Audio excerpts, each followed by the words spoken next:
Hey guys, welcome to Chan Rambles. I have some coffee here with me that a colleague brought me from Malaysia. Living the life, yeah. Today, I was thinking we might speak about displacement. It's often something that happens at work a lot, even within our families, but we often don't know the name of it. It's just like, don't take it out on me, innit? But it's when there is a person who is annoyed with someone or something, and then they come and take it out on you because they hold power over you or they fear less consequences from you. I saw this one Insta post. It was basically a picture of this one person. It was a guy who was being scolded by his boss, and the boss was having a quarrel with somebody in his family. The guy goes home and takes it out on his wife, and then the wife takes it out on the child. The child then kicks the dog. So it's a cycle, isn't it? And they all hold power over somebody else. And that's displacement, because if you don't confront things, and I think in a lot of families they don't, they often feel like if we don't talk about it, it'll just go away and people will just forget about it. But it just creates resentment inside you. It's like a corrosive lead or something that slowly damages a relationship. But you need a lot of courage to confront somebody about this, or to say, hey, this is hurtful, and I don't want you to do this to me, and I feel like I was not at fault over here, and I believe I should be treated this way instead. And I think it's something called nonviolent communication. The other day my therapist was talking to me about it, and I was like, okay, more new stuff. Even though I've been studying psychology for the last 6 years, there is still more stuff and more stuff. So yeah, something else we were talking about was this this factor of displacement, and also the opposite of it, nourishment, because you need that social nourishment, isn't it? There's some people who think, oh, you have everything, you have food, you have shelter, you have a good job,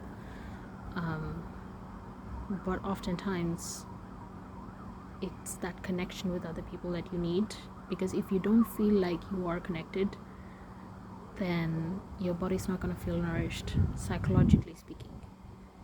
And yes, the body is connected to the psyche, isn't it?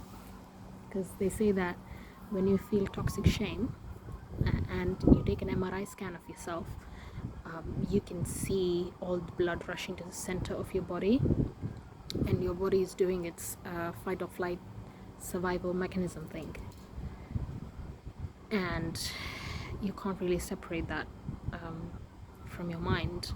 Now, in some cultures, for example mine, people might say, oh, it's all in your head.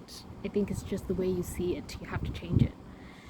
But when you feel something, you might know a bunch of stuff, but when you feel something, you feel something, and it is physical. The blood, what runs in your veins, how you feel, it is a physical reaction, and it can't be brushed aside as easily as if someone were to say, oh, you're just upset, I think you should just change the way you look at this. And that's one of the problems I have with CBT. Not all CBT, but cognitive behavior therapy. The way that it's practiced is, sometimes they say, oh, if you change the thought, then you can change the behavior, the feeling that's connected to the thought, and then once you change the feeling, it will change the behavior, and that's supposed to have like a positive circle effect. But I don't know, sometimes I identify more with the humanistic view, where it's like you need to sit with a person and give them a connection in that pain, because I feel like, and everybody else, including Carl Jung and a bunch of other psychologists, and psychotherapists, they feel that if you sit with somebody in their pain, you don't even have to do anything. It just provides them that outside perspective and makes them feel less alone. So they heal, or they at least start to heal. The pain starts to lessen.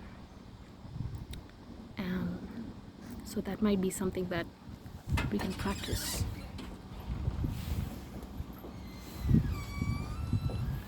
Some people walking to and fro behind me.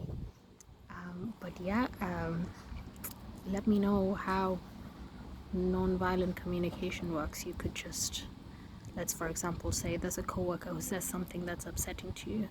You could just, at the moment, I know it's hard, but sometimes you just have to, even if it takes a couple minutes, let's say an hour, you can go back to them. You can be like, hey, can I talk to you for a second?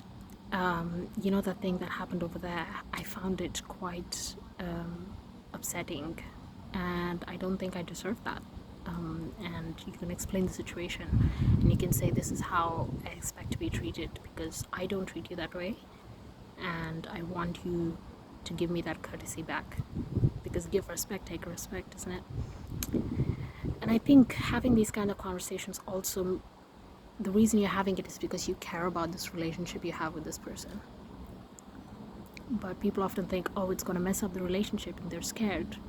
And especially if you grew up in a traumatic, conflict avoiding family like mine, you probably think that. But that's not the way to nourish your relationships, apparently. So that's something that I'm also going to have to try in my own life.